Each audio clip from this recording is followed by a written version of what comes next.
Eh, con la se- Muy bien, vamos a continuar con la segunda parte de la clase.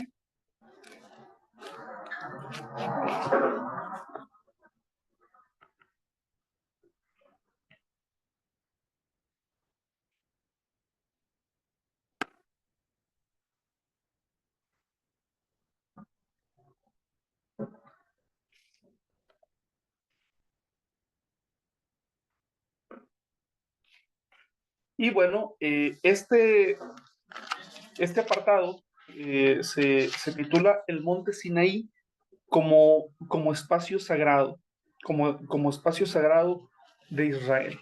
¿Sí?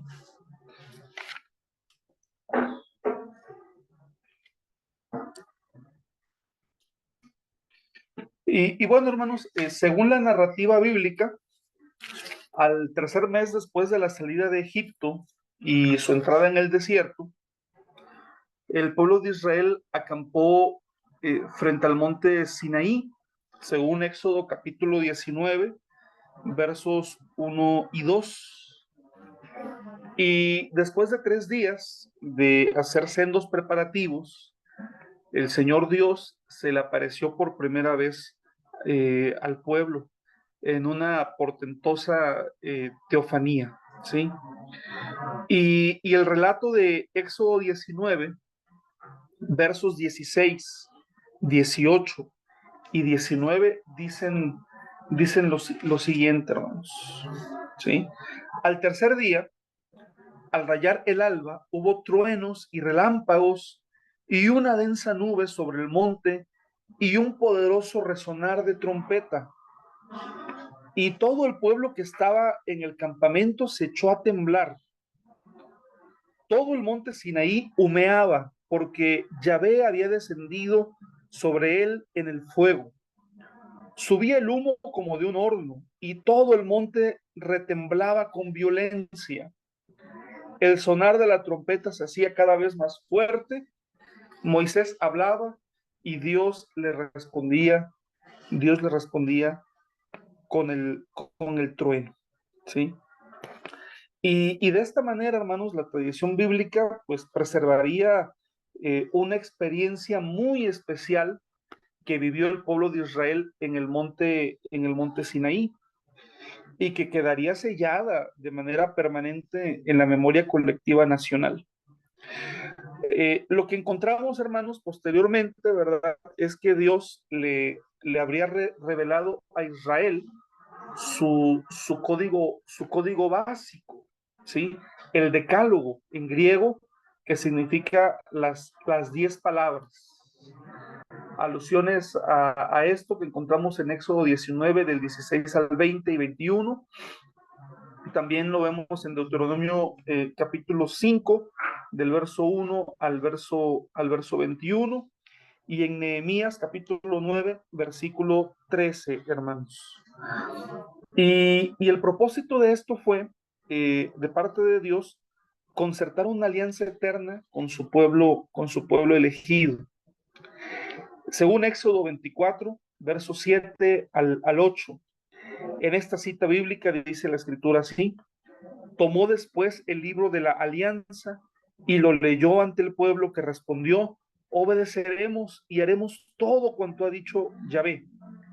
Entonces tomó Moisés la sangre, roció con ella al pueblo y dijo: esta es la sangre de la alianza que Yahvé ha hecho con vosotros, según todas estas, según todas estas palabras. ¿Sí?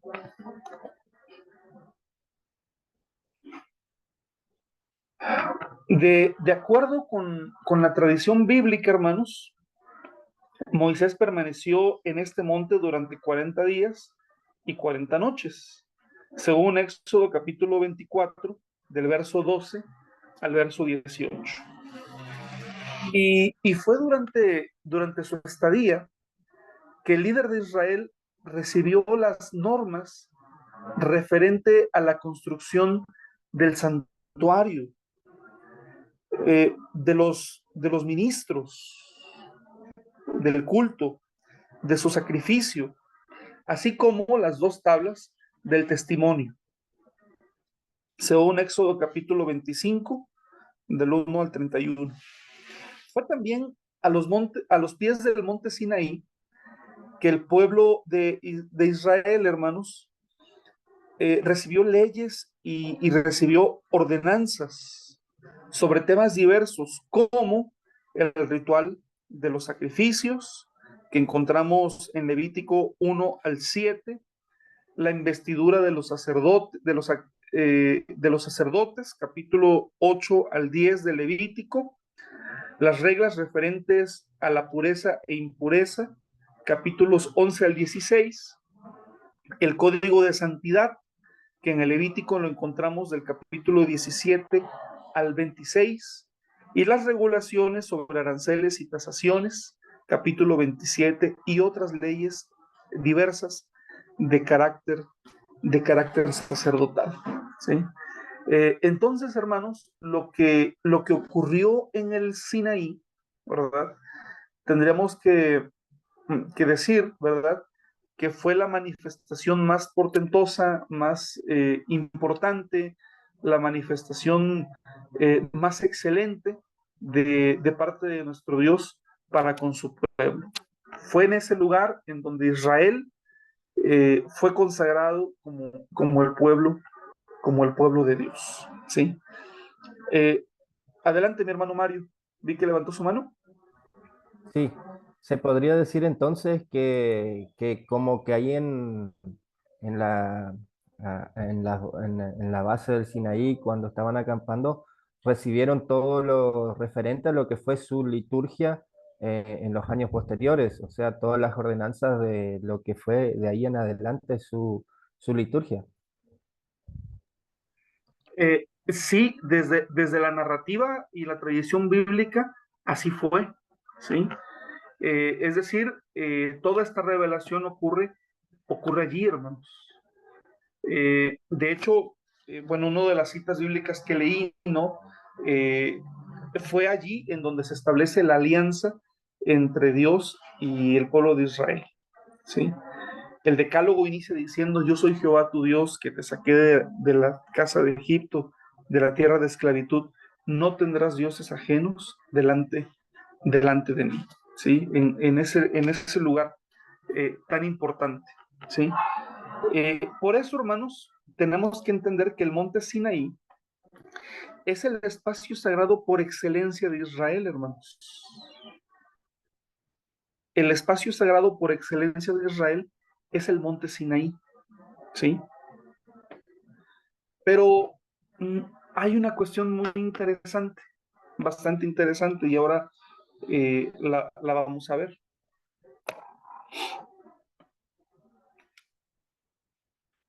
que es el misterio de la ubicación del monte Sinaí, ¿sí? Es decir, que no se sabe, hermanos, se desconoce la ubicación del monte Sinaí. Imaginemos, hermanos, solamente como un ejercicio, imaginemos una religión judía en donde se supiese eh, la ubicación exacta del monte Sinaí, ¿sí? Bueno, pues sería un lugar de peregrinación, ¿no? Me atrevo a decir, hermanos, que más importante que Jerusalén, por cierto.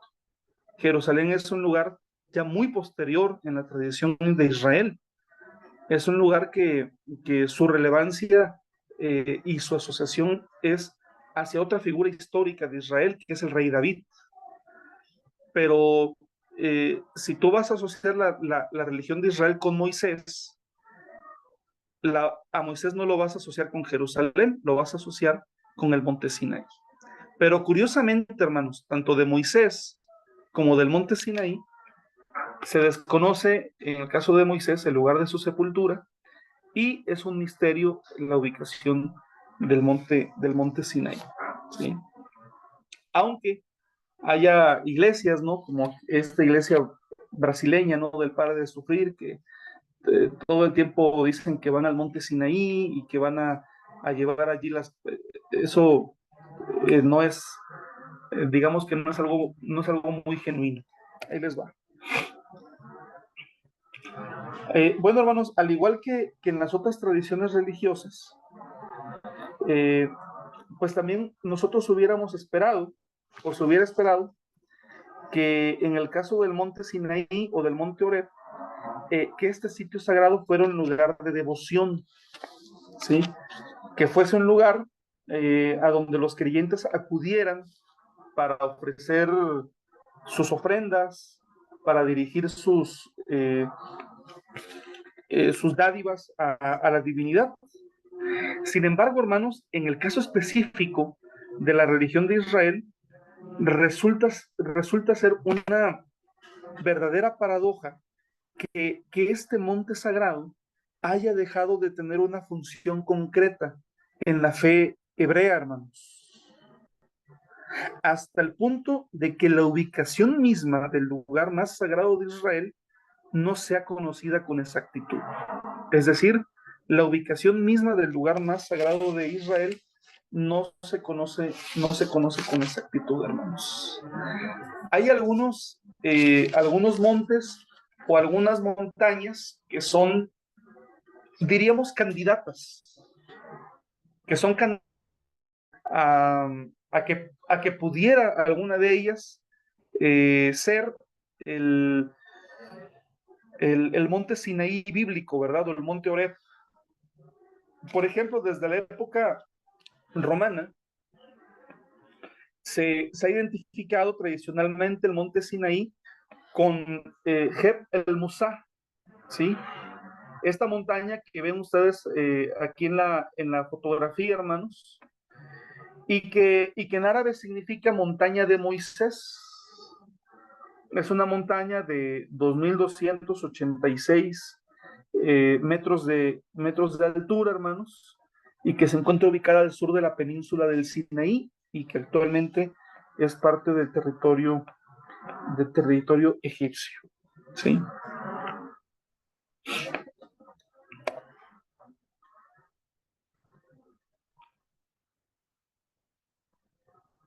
O, por ejemplo, tenemos esta otra, hermanos, que se le conoce como Heb el Serval, ¿sí?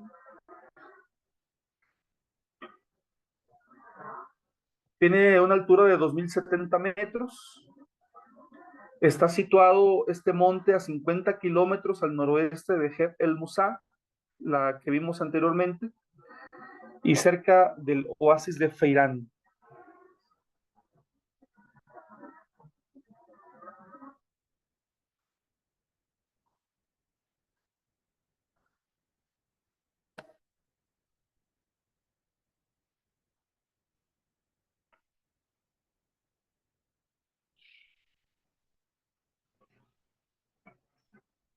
Tenemos otra posible ubicación, hermanos, Harcom, que en hebreo significa monte de azafrán, y que se encuentra a medio camino entre Petra y Cades Barnea.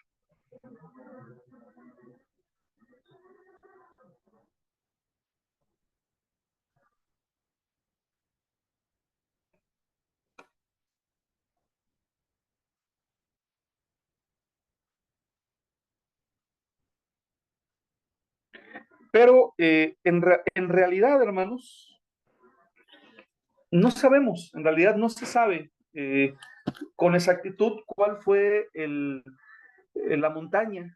En la actualidad no sabemos cuál fue la montaña eh, que en los tiempos bíblicos se denominó como el monte Oreb, monte Sinaí, en donde primeramente Moisés recibe el llamamiento de parte del Señor y posteriormente también Israel a los pies de esa montaña recibe su llamado como pueblo de Dios y además todas las instrucciones, ¿sí? Bueno, pues sea cual sea, hermanos, la solución a este enigma, pues hay algunas preguntas que quedan por responder, hermanos. Y son las siguientes. ¿Cómo es posible que la memoria del lugar más sacro de los israelitas se haya perdido, hermanos? En la bruma del tiempo, sin dejar rastro alguno. Siguiente. ¿Cuándo ¿Y por qué habría ocurrido este supuesto olvido? Y la siguiente pregunta, ¿qué podemos concluir de este hecho tan singular acerca de la actitud de Israel hacia el concepto de espacio sagrado?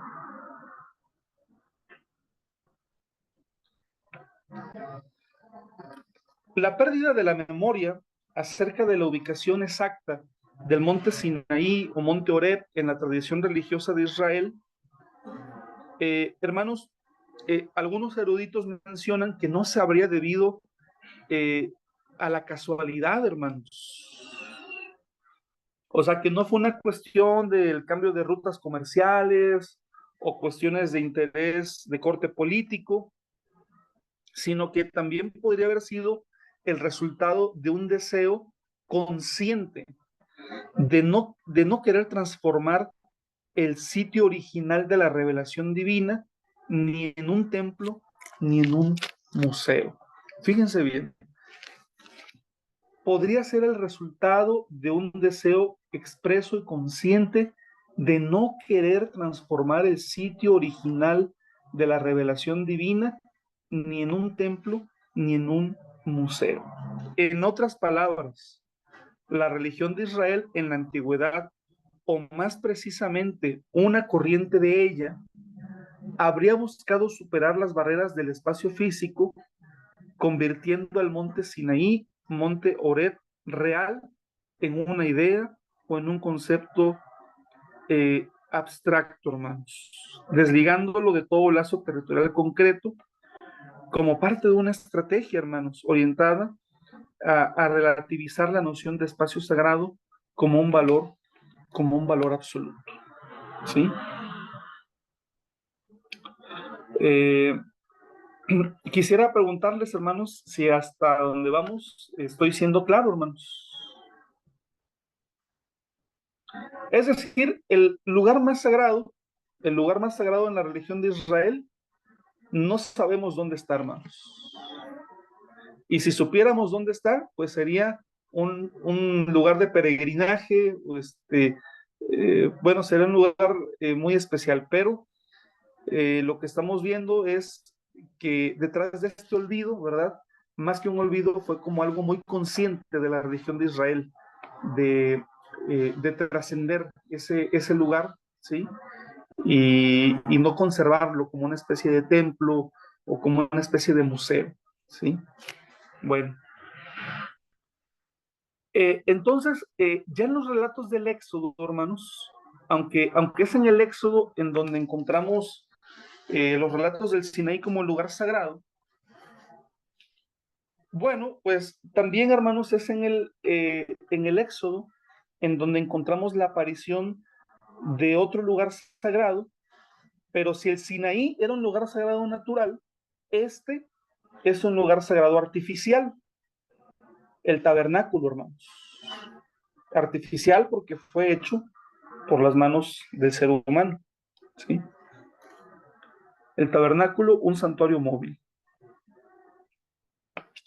El libro del Éxodo nos relata, hermanos, que luego de la revelación de los 10 mandamientos, en el capítulo 20, del verso 1 hasta el 21, y la ratificación de la alianza, capítulo 24, del verso 1 al verso 8, el Señor le ordenó a Moisés subir al monte Sinaí con el propósito de recibir las tablas de la ley, siguiendo las instrucciones recibidas. Y bueno, tenemos el capítulo 24 del verso 13 al verso 18. Quisiera pedir a algunos de ustedes, hermanos o hermanas, su apoyo para darle lectura a esta cita bíblica, por favor.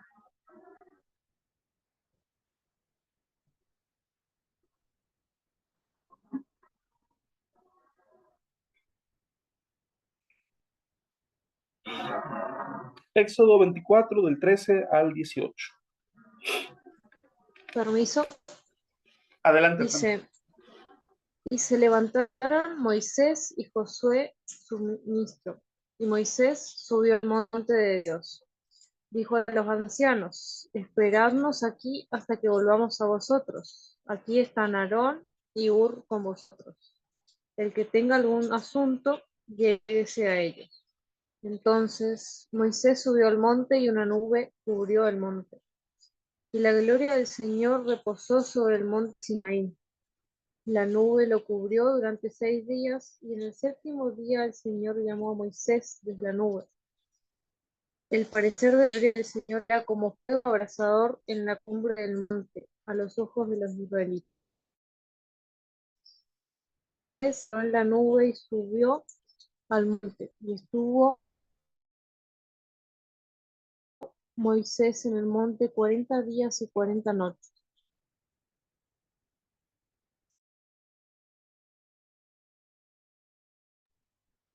Muy bien, muchas gracias, hermana Brenda. Bueno, pues de acuerdo con esta escena, Moisés, un descendiente de la tribu de Leví, hermanos, y por otro lado, el más grande líder, legislador y profeta de la tradición israelita, en este pasaje, hermanos, parecería estar funcionando aquí con la usanza de un sumo sacerdote, ¿sí? Al igual que el sumo sacerdote era el único autorizado en Israel para entrar al lugar santísimo, el lugar de la residencia, de la presencia de Dios en el día de la expiación. Bueno, aquí vemos que Moisés, hermanos, él entra de manera especial a la presencia de Dios. Moisés fue el único a quien se le permitió subir hacia la cima del monte cubierta por la nube para entrar en contacto personal con la gloria de Yahvé. Si así se pudiera interpretar la escena, hermanos, entonces el autor bíblico habría imaginado el ascenso de Moisés a la cumbre del monte Sinaí de una manera parecida a la entrada del sumo sacerdote al espacio sagrado del templo, hermanos. ¿Sí? Ahora bien, esta velada referencia a la función sacerdotal de Moisés y a la institución del santuario en esta escena va a anunciar la ordenanza de Dios, hermanos.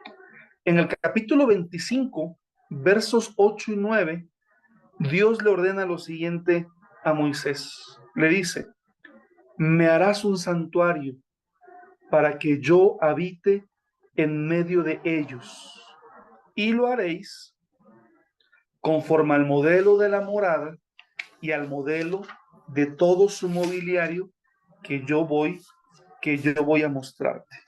¿Sí? Según una posible lectura, hermanos, del texto bíblico, Dios le habría revelado a Moisés un modelo o un paradigma celestial del santuario. ¿Sí? Y a partir de esta ordenanza, hermanos, el texto nos va a presentar de una manera esquemática y de una manera muy técnica en el libro del Éxodo todas las especificaciones de la construcción del tabernáculo. Nos va a hablar de su mobiliario, de los ornamentos sacerdotales, nos va a hablar del ritual, del capítulo 25 hasta el 30, hermanos. Y después lo vuelve a repetir, hermanos, en el 36 hasta el 40. De acuerdo con el Pentateuco, el artesano responsable de los trabajos del tabernáculo y de su mobiliario fue un hombre llamado Besaleel, hijo de Uri, hijo de Hur, de la tribu de Judá. Y bueno, hermanos, vamos a entrar un poquito al tema de la arquitectura del santuario. He tratado de escoger algunas como fotografías o algunos dibujos, algunas imágenes atractivas que nos permitan de alguna manera como ir pensando en esto. Pero bueno, con base en las dos clasificaciones de santuarios que hemos conocido, el santuario, perdón, el monte Sinaí era un lugar sagrado natural. Este es un lugar sagrado artificial. ¿Sí se entiende el concepto, hermanos? Y con base en los dos tipos de santuarios que en el Oriente eran muy conocidos, aquellos que eran en forma de pirámide, que imitaban a las montañas, y aquellos que eran alargados, pues aquí ya nos damos cuenta cómo, ¿verdad? Este santuario se va por el segundo tipo, ¿verdad? De los santuarios alargados. ¿Alguna pregunta, hermanos? ¿Algún comentario hasta este punto?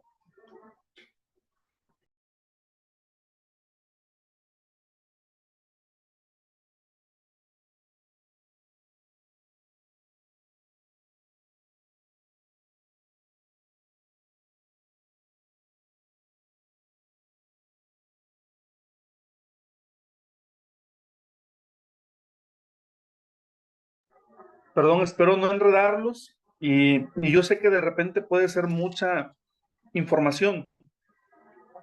La ventaja es que ustedes van a poder tener no solamente los videos, sino también las diapositivas para poder revisar las veces que consideren necesario esta clase.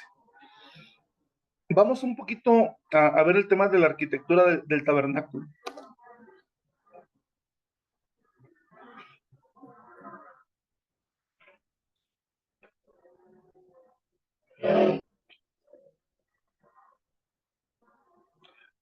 Bueno, la descripción, hermanos, es que el tabernáculo del desierto era un santuario portátil y desarmable que estaba adaptado a los desplazamientos del periodo nómada de Israel.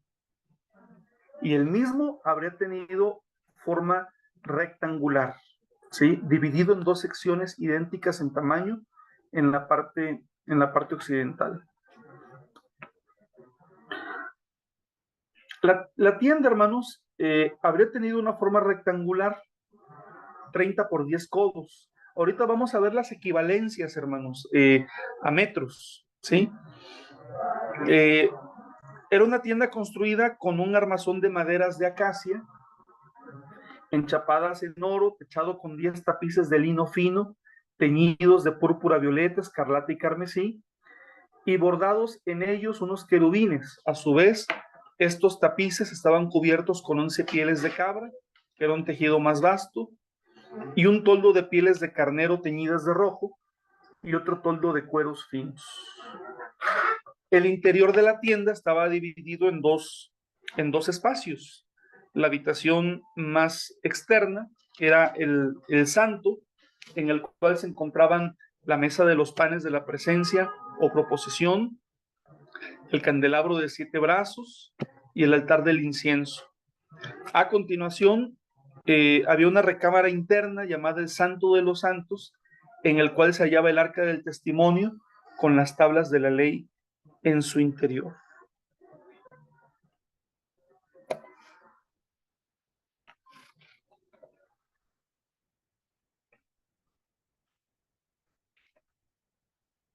Bueno, voy a parar tantito esta presentación, hermanos, y voy a compartir una que también se las voy a hacer llegar, hermanos. Hace algunos años adquirí estas diapositivas que nos explican de una manera muy, muy especial, en mi opinión, todo el tema del santuario. Y ahí les va.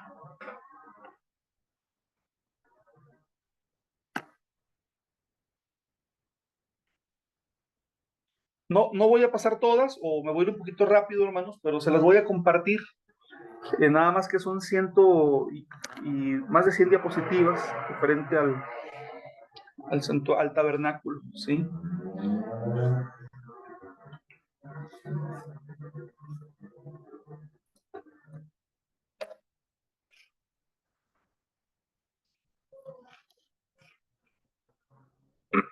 Aquí tenemos en términos generales, ¿verdad? Lo que son las secciones que había en el tabernáculo, el atrio, el lugar santo y el lugar santísimo, ¿sí?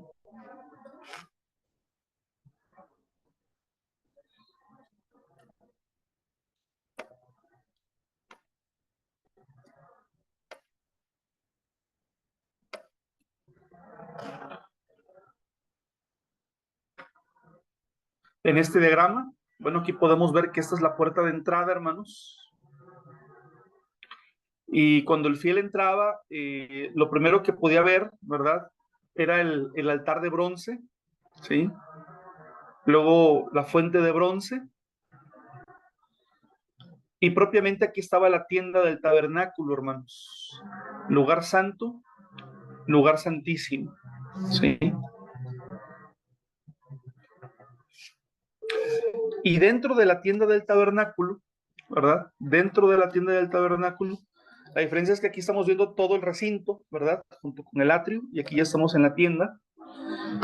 Tenemos el candelabro, entrando, ¿verdad? El sacerdote, a su izquierda estaba el candelero de oro, enfrente del candelero de oro, la mesa para el pan de la proposición, y hacia el fondo, hermanos, el altar de incienso, casi a punto de llegar al lugar santísimo, ¿sí? Había un velo, una cortina, que era lo que dividía ambos recintos.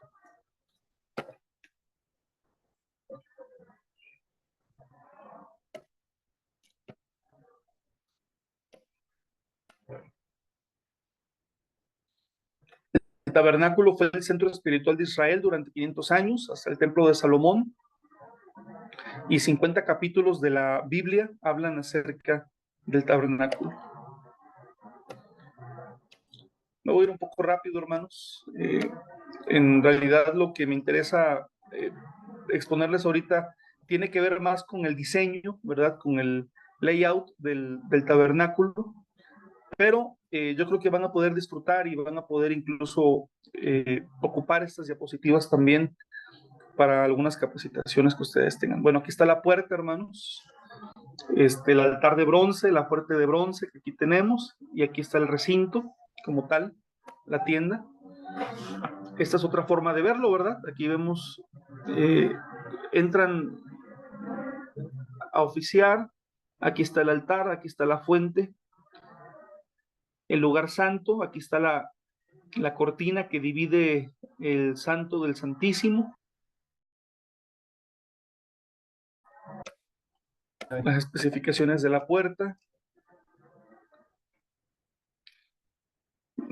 Dice, y vamos a las medidas, ¿verdad? Por ejemplo, la puerta del atrio medía 20 codos de ancho, que por 5 codos de alto, que para nosotros serían de ancho 9.20 metros por 2.3 metros de alto, ¿sí? La puerta separaba al pueblo del Dios santo y magnífico. El pueblo podía acercarse a Dios al cruzar la puerta con arrepentimiento y sacrificio. Como decía el Salmo, no entrad por sus puertas con acción de gracias, ¿no? Por sus atrios con alabanza. Y Jesús hizo referencia a sí mismo como la puerta, el que por él entra recibirá vida eterna. La valla del atrio, la cerca, ¿verdad? El santuario estaba cercado completamente.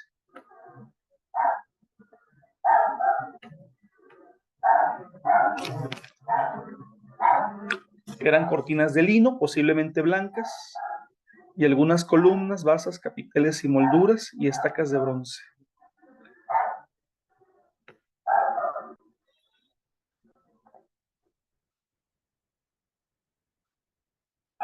De largo, 46 metros por 23 metros de ancho. Más o menos, pudiéramos decir, como que un largo aproximado como la mitad de una cancha de fútbol, hermanos, para tener una idea del largo del tabernáculo.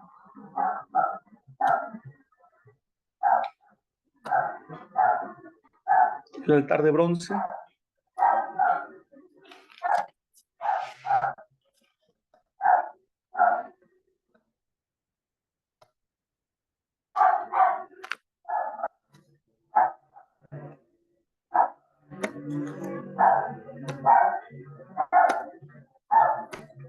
Y aquí encontramos un listado de los utensilios que se utilizaban en el altar de bronce.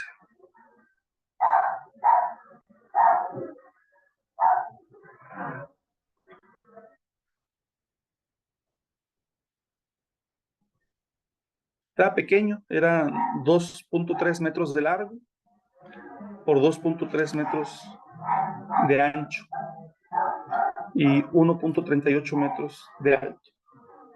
Era pequeño. Y bueno, vamos a ver vamos a ver el tema de las ofrendas más adelante, hermanos. Vamos a ver el tema de las ofrendas más adelante y bueno, es bueno que sepamos en dónde se realizaban, ¿verdad? En el altar de bronce se ofrecían diversas ofrendas. Se ofrecían los holocaustos, becerros, ovejas, cabras, en efecto. Ofrenda de cereal, ofrenda de paz, cabra o cordero.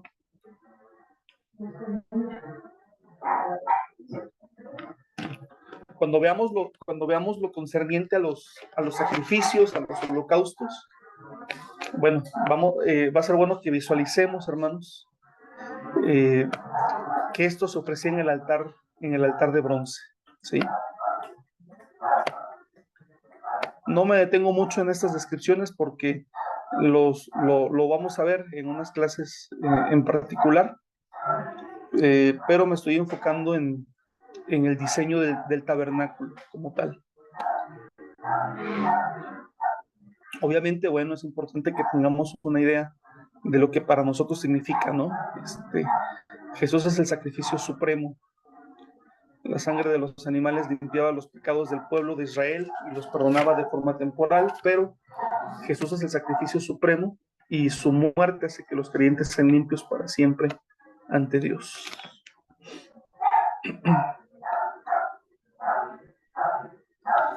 La fuente de bronce era un lavamanos. Sí se distingue la fotografía, hermanos, allí, en una representación.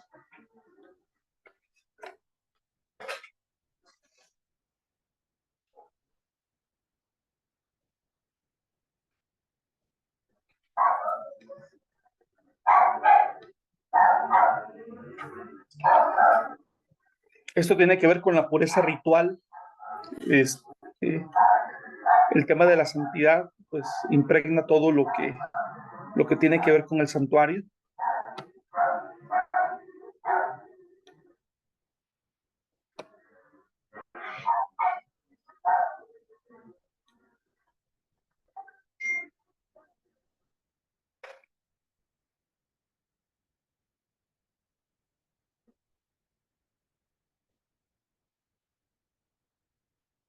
Y aquí tenemos las medidas del tabernáculo, las medidas del lugar santo y las medidas del lugar santísimo. ¿Sí? Si se pueden dar cuenta, el lugar santísimo, hermanos, pues era un recinto muy pequeño, menos de 5 metros cuadrados, realmente. Era un lugar sumamente pequeño.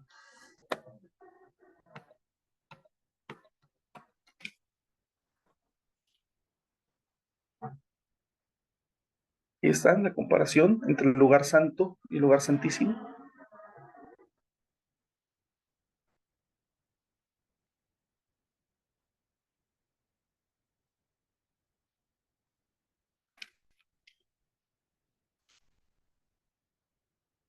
Y bueno, voy a compartirles esta presentación a ustedes también, hermanos, para que la puedan tener, para que puedan como dimensionar también un poco lo que vamos a estar viendo y lo que era el tabernáculo de reunión. Obviamente todas son representaciones, pero hay algunas que son muy buenas, que están muy apegadas, muy exactas, de acuerdo a lo que dice el Antiguo Testamento, ¿sí?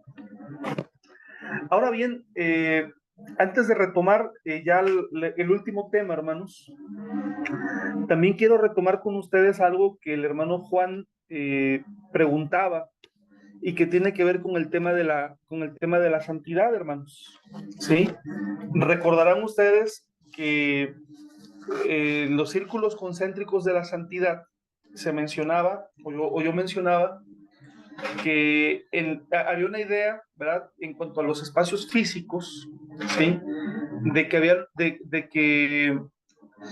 había un lugar más sagrado, y la cercanía con ese lugar sagrado era lo que hacía sagrado a todo lo que había a su alrededor, ¿no?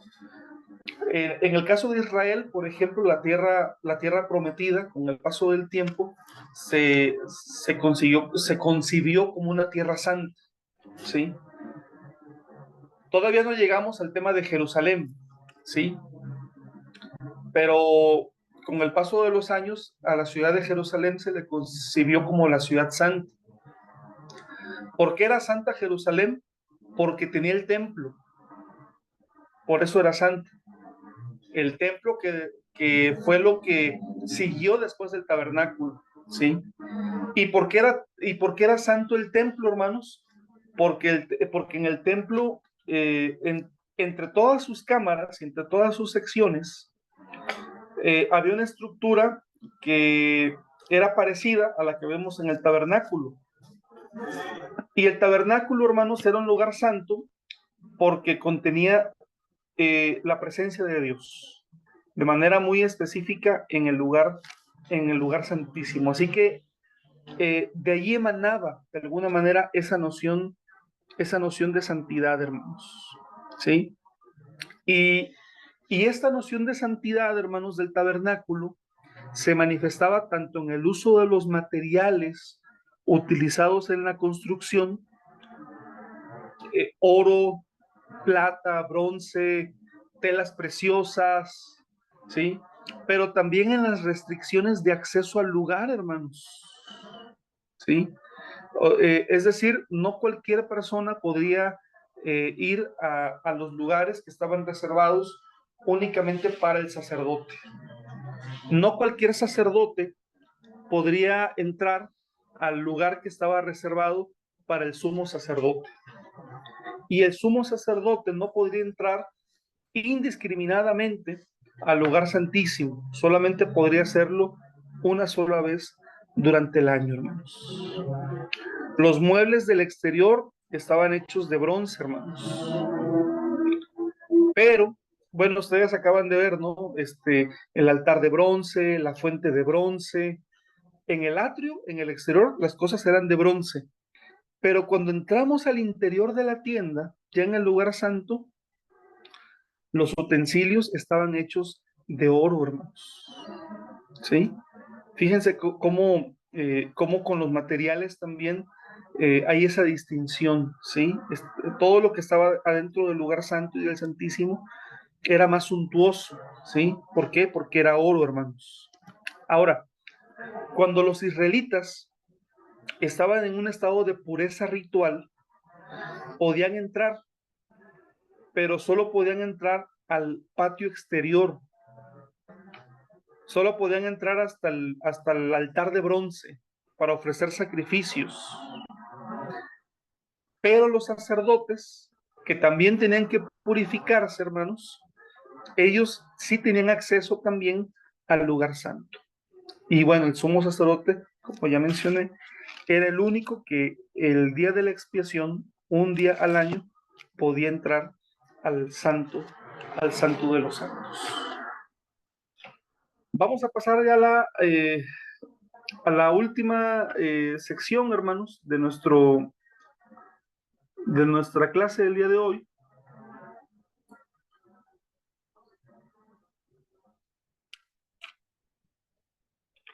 Y la última sección, hermanos, es la de las funciones del tabernáculo. ¿Para qué servía el tabernáculo?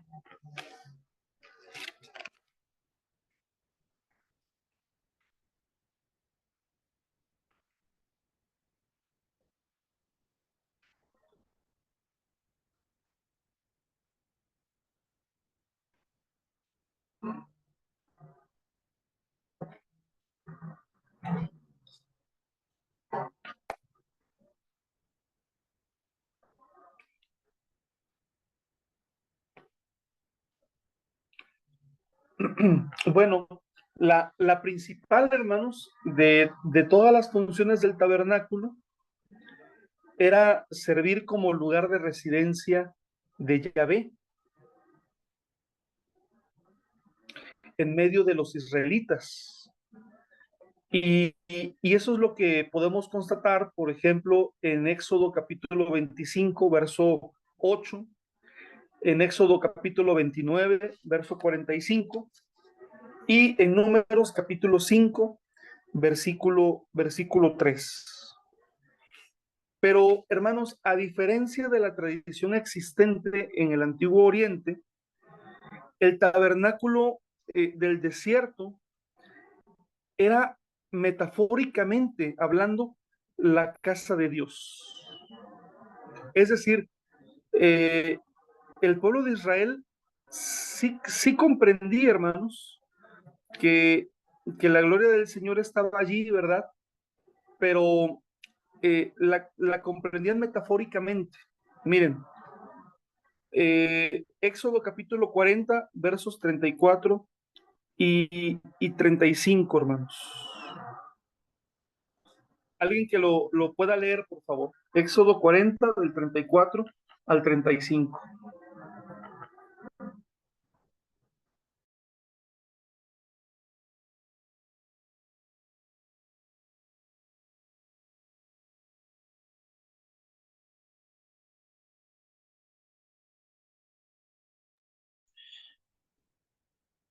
Pastor, Éxodo 40. Sí, adelante, hermano. 40 del 30 al 35. Del 34 y 35. Dice 40, 34 al 35. Entonces una nube cubrió el tabernáculo de reunión y la gloria de Jehová llenó el tabernáculo. Y no podía Moisés entrar en el tabernáculo de reunión porque la nube estaba sobre él y la gloria de Jehová lo llenaba. Sí, muchas gracias, hermano. ¿Qué era lo que cubrió la tienda del tabernáculo? Dicen que era una nube, hermanos. Era una nube que aquí se comprende, ¿verdad? Que no es una nube común y corriente, sino que tiene que ver con la gloria de Jehová. La gloria de Jehová en forma de nube. Esa misma gloria, hermanos, que anteriormente había residido en la montaña sagrada, en el Sinaí, en el monte Oreb, ahora se posesionó de la tienda, consagrando con su presencia el espacio interior de la tienda, hermanos. ¿Sí? Así que esta es diríamos que la principal de todas las funciones del tabernáculo, ¿verdad? Servir como lugar de residencia de la gloria de Jehová, de la presencia de Jehová. ¿Sí? Ahora bien, hermanos, otra de sus funciones fue de carácter ritual, porque en el tabernáculo de reunión se llevaron a cabo en sus espacios diversas ceremonias, hermanos. Voy a citar algunas de las ceremonias que se llevaron a cabo allí, hermanos. Se realizaba la colocación de los panes de la presencia, el prendido de la llama en el candelabro, se realizaba la quema matutina del incienso, se hacía el ofrecimiento del holocausto cotidiano por la mañana. En el día de la expiación del santuario y del pueblo, también se ofrecía un holocausto, hermanos. Y en el libro de Levítico, hermanos, se prescribió, ¿verdad?, que los sacrificios no permanentes también debían de traerse a la entrada de la tienda del encuentro. Es decir, hermanos, que cotidianamente, hermanos, diariamente, durante el tiempo de su existencia, el tabernáculo de reunión fue el centro religioso, ¿verdad?, a donde se llevaban las ofrendas, los sacrificios, los holocaustos ante la presencia de nuestro Dios. Era el centro el centro religioso del pueblo. Y tres, hermanos, el tabernáculo también sirvió como lugar de revelación de Yahvé, hermanos. En algunos textos se dice que Dios se hacía ver en la nube encima del propiciatorio. Fíjense, vamos a ver lo que dice Levítico 16, verso 2. Por favor, hermanos. Más bien vamos a ver las citas que allí tenemos indicadas. Si alguien puede leer Levítico 16, versículo 2.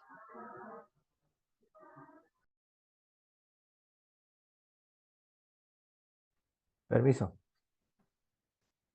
Y le dijo, dile a tu hermano Aarón que para que no muera, no entre en cualquier momento en el santuario detrás del velo, es decir, el que está sobre el arca, delante del propiciatorio, porque yo me manifestaré allí en una nube.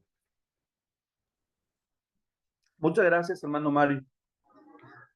Bueno, recordarán ustedes, hermanos, que cuando Moisés recibe la revelación de Dios, recibe los mandamientos, cuando recibe el modelo del tabernáculo y las prescripciones que más adelante también se van a mencionar en Levítico, Moisés tenía que subir al monte Sinaí, hermanos. Moisés subía y entraba en esa presencia, ¿verdad?, de la nube, y ahí tenía un encuentro con Dios. Bueno, a partir de la existencia del tabernáculo, Moisés ya no tenía que subir al Sinaí. Moisés ya no tenía que subir y entrar a la presencia en las alturas, ahí en la nube. ¿Por qué? Porque el tabernáculo ahora cumplía esa función. Ahora era en el tabernáculo el lugar en donde Moisés se encontraba con Dios y Dios le hablaba a Moisés. Veamos las últimas citas bíblicas, hermanos. Éxodo 25, verso 22, Éxodo capítulo 30, verso 6 y Números capítulo 7, verso 89. Por favor, 25, quienes tengan las lecturas. 25, versículo 22. Allí me encontraré contigo y te hablaré desde encima de la tapa de la expiación, entre los querubines de oro que están suspendidos sobre el arca del pacto.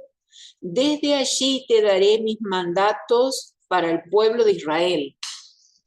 Y el 36 dice, colocar el altar del incienso justo afuera de la cortina interior que protege el arca del pacto, frente a la tapa del arca, el lugar de la expiación que cubre las tablas grabadas con las condiciones del pacto, donde me encontraré contigo.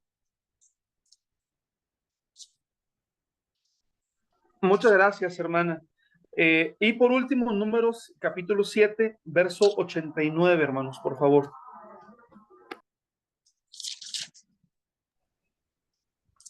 Permiso.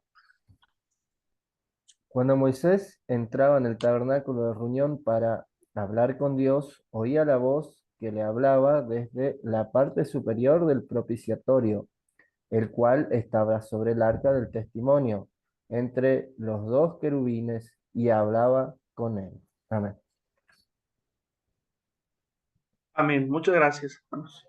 Pues encontramos aquí, hermanos, entonces las funciones del tabernáculo. La primera era un lugar de residencia de la gloria del Señor.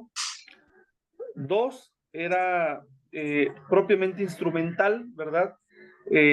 Funciones rituales. Y 3, hermanos, era el lugar de revelación, era el lugar en donde Moisés escuchaba la voz de Dios. Bueno, mis hermanos, pues a manera de resumen, solamente a manera de resumen quiero recapitular, ¿verdad? Lo que hemos revisado hoy. Y empezamos, hermanos, mencionando el tema del espacio como una categoría religiosa. es el ser humano el único, ¿verdad?, que tiene esa capacidad de asignarle a los lugares un valor, hermanos, de asignarle a los lugares quizá un significado. Nosotros lo hacemos cotidianamente, ¿verdad? A lo mejor una casa la vemos con nostalgia, un árbol, ¿verdad? Nos acordamos cuando jugábamos en ese árbol de niños, pero bueno, pues también tenemos esa parte religiosa, ¿no? El ser humano, desde que es ser humano, al espacio, también le ha asignado una categoría religiosa. Y revisamos, hermanos, que en esa categoría religiosa hay dos tipos de espacios sagrados.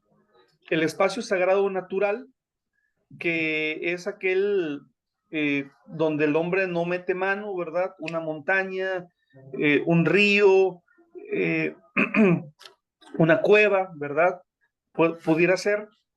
Y por otro lado, el espacio sagrado artificial, ¿sí?, del cual la arqueología pues nos da muchos vestigios, que las pirámides, los templos de la antigüedad, etcétera, pues eran lugares sagrados, ¿sí?, para esas civilizaciones. Y después vimos el templo como un espacio sagrado, hermanos, y pudimos ver que los templos en la antigüedad tenían en esencia había dos especies de templo, dos tipos de templos. Aquellos que eran hacia arriba, hermanos, que eran una forma de imitar una montaña, ¿sí? Porque en muchas civilizaciones había la creencia de que en la montaña había un encuentro con la divinidad, y por eso tenemos las pirámides, tenemos los sigurat, y tenemos otro tipo de templo, que es el alargado, el rectangular, hermanos, del cual la tradición israelita pues es la que asumió, ¿verdad? Y no sabemos por qué los israelitas asumieron un formato y no otro, hermanos, ¿verdad? A lo mejor pudiéramos decir que la mala experiencia en Egipto, ¿verdad?, hizo que no pensaran nunca, ¿verdad?, en hacer pirámides en Israel. Pero lo que sí vemos es que en Israel el formato arquitectónico para el templo fue un formato alargado, pero no era único de Israel, ¿sí? Ya en la antigüedad había este tipo de formatos arquitectónicos.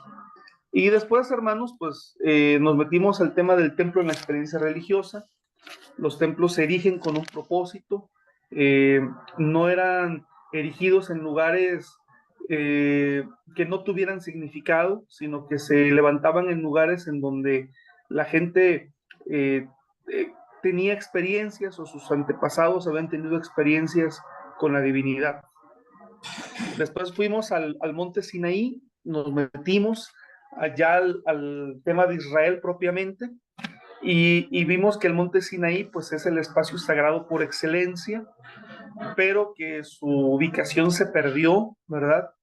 Probablemente de forma intencional se perdió, porque es un misterio la ubicación del monte Sinaí, pero vemos que muchas de las facultades o de las atribuciones en cuanto al lugar divino que había en el monte Sinaí, pues fueron transferidas al tabernáculo del desierto, hermanos, ¿sí?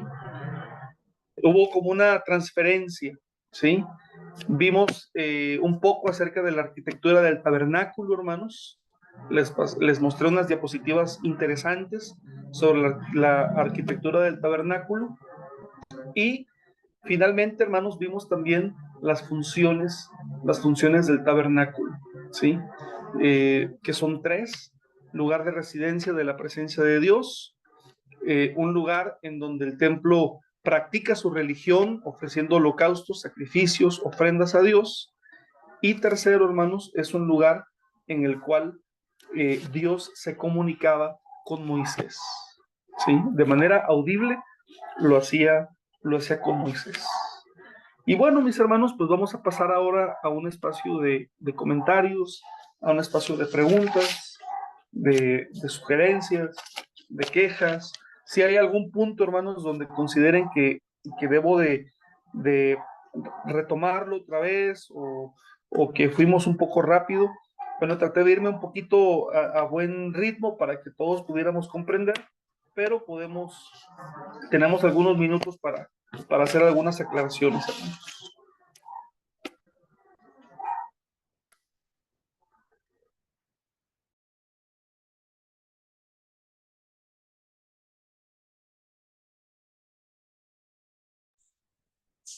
Permiso. La función del tabernáculo era móvil y siempre fue así, ¿verdad?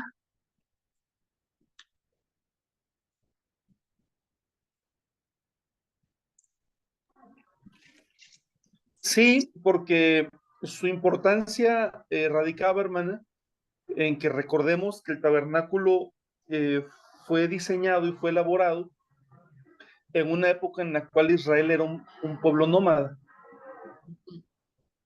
Israel era un pueblo nómada. Sí. Entonces era necesario que fuera móvil, ¿sí? Pero cuando ya vamos a la época de los jueces, por ejemplo, y por referirme a la época de los jueces, incluso ya es tocar, por ejemplo, la época de Samuel, la época del rey David, hermanos, es decir, una época en la que todavía no está el templo de Jerusalén, nos vamos a encontrar que cuando Israel dejó de ser nómada, Israel empezó a establecer santuarios en diferentes lugares, ¿sí? Y esos santuarios ya no eran móviles, ya eran santuarios establecidos. Eh, y no eran mal vistos, por cierto, porque, por ejemplo, cuando vamos al primer libro de Samuel, el primer libro de Samuel, en el capítulo 1, se nos habla de un santuario, ¿verdad? El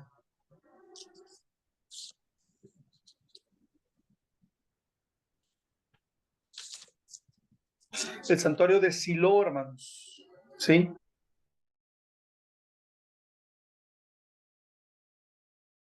Esa historia acontece en el santuario de Silo, ¿sí?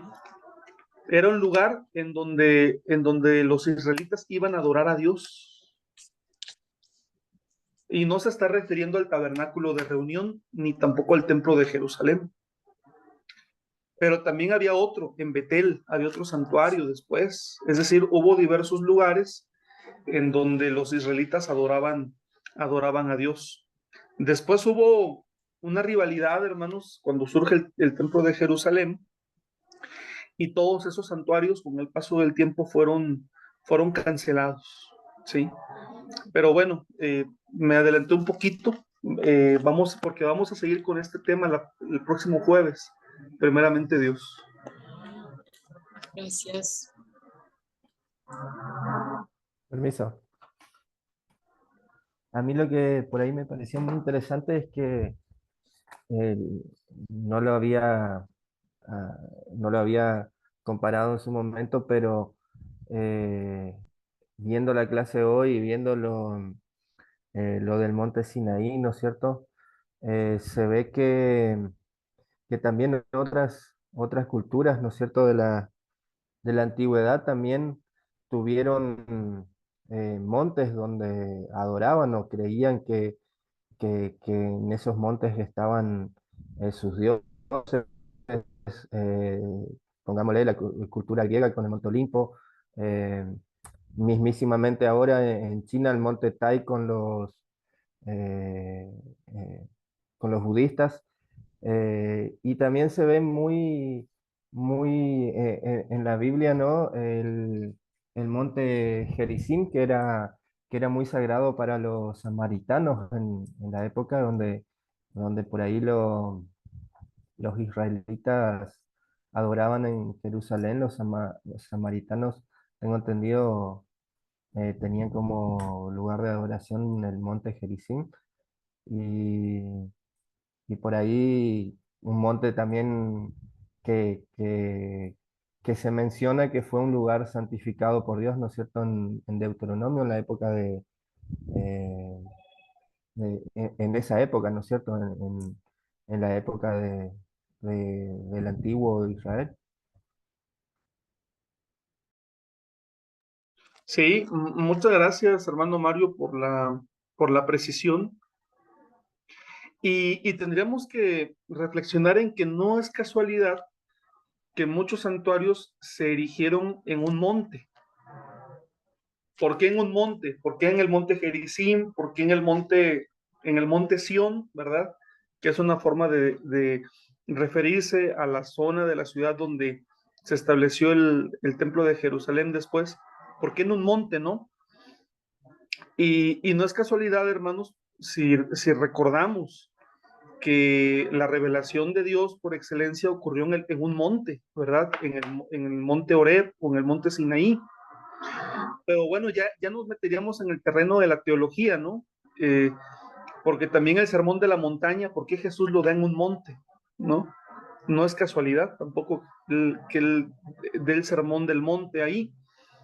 Tiene toda una teología, pero yo diría, hermanos, que bueno, nos damos cuenta que estos lugares de culto, y centrándonos al tema de la liturgia, que estamos viendo los lugares sagrados desde el punto de vista litúrgico, tenían, tenían toda una razón de ser desde la teología, desde la revelación de Dios, ¿sí? Pero la estructura arquitectónica, hermanos, no podremos pensar, porque no lo fue, que fue algo original de Israel, aunque, aunque sí nos dice el Éxodo que Dios les dio el diseño. La arqueología pues hoy ha evidenciado, hermanos, que en Oriente Medio hubieron templos alargados, así como el tabernáculo, como el templo, y que también tenían la estructura del lugar santo y lugar santísimo, ¿sí? Entonces, era algo que ya existía, ¿sí? Como tal. Permiso, pastor. Y es bueno saberlo también. Adelante, hermano. Hermano, ¿me podría decir su nombre, por favor? Perdón, pastor, no lo escuché, pues se cortó un poquito. Sí, adelante, hermano, adelante. Muy bien, muy bien. Bueno, sí, me llama mucho la atención, ¿no es cierto?, el hecho de que en el principio Dios se comunicaba de manera personal con el ser humano, ¿no?, con su creación. Más adelante, con Moisés, fue solamente con Moisés, en la montaña, después en el tabernáculo, pero cuando viene Jesús nuevamente, es como que Jesús nos acerca nuevamente a Dios, nos acerca al Padre. Y cuando esta mujer samaritana le pregunta a Jesús, finalmente, ¿dónde tenemos que adorar? ¿En Jerusalén o en Jericín? ¿En aquel templo o en este templo? ¿En el templo de ustedes o en el nuestro? Y Jesús dijo, bueno, ya llegó la hora donde ni acá ni allá, ¿no es cierto? Y hay un texto que dice que nuestro espíritu, el espíritu de Dios se une a nuestro espíritu para dar testimonio de que somos hijos de Dios, que ya no tiene que ver con lugares, que ya no tiene que ver con templos, que ya no tiene que ver con construcciones, sino que ahora el templo, según la palabra, dice que somos nosotros mismos, ¿no? Y bueno, entonces eso es interesante, ¿no? El trabajo de Jesús de acercarnos al Padre nuevamente, ¿no? Sí, así es, hermano.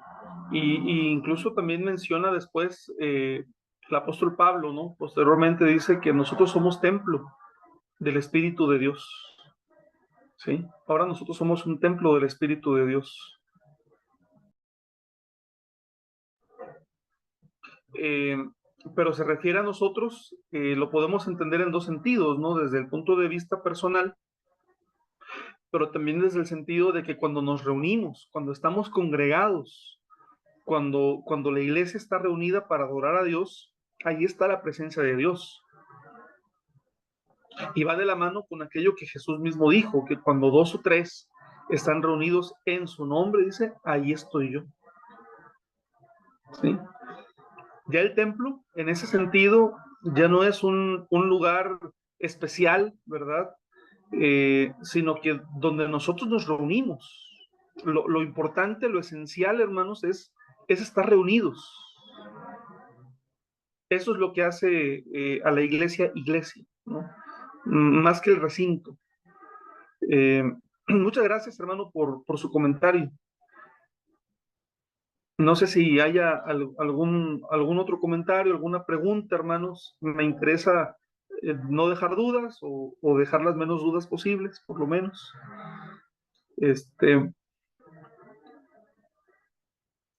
Pero bueno, si no hay más preguntas, hermanos, pues entonces vamos a finalizar con nuestra clase.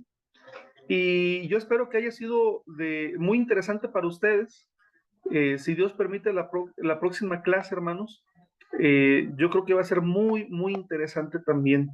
Y vamos a tener en la próxima clase, les anticipo, ¿verdad?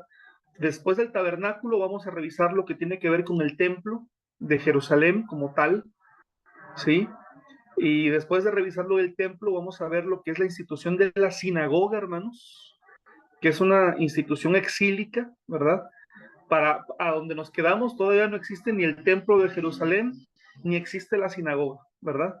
Estamos con los israelitas nómadas en el desierto, pero vamos a ver cómo surge la sinagoga y vamos a ver, hermanos, cómo pues en realidad hubo una influencia muy fuerte de la sinagoga para lo que hoy nosotros conocemos como nuestros templos o como nuestras iglesias, para los templos cristianos, ¿no? Y bueno, ya de ahí pues vamos a ir sacando nuestras conclusiones en cuanto a un lugar sagrado. Pues hermanos, muchas gracias, que Dios los bendiga y si Dios nos lo permite, nos saludamos el próximo jueves. Que descansen y que tengan buenas noches. Muchas gracias, buenas noches, bendiciones. Buenas Buenas noches. noches a todos. Muchas gracias. Bendiciones para todos. Chao, Paz a a ustedes, todos. hermano. Dios los bendiga, hermanos. Dios los bendiga a todos. Amén. Vamos a- Gracias.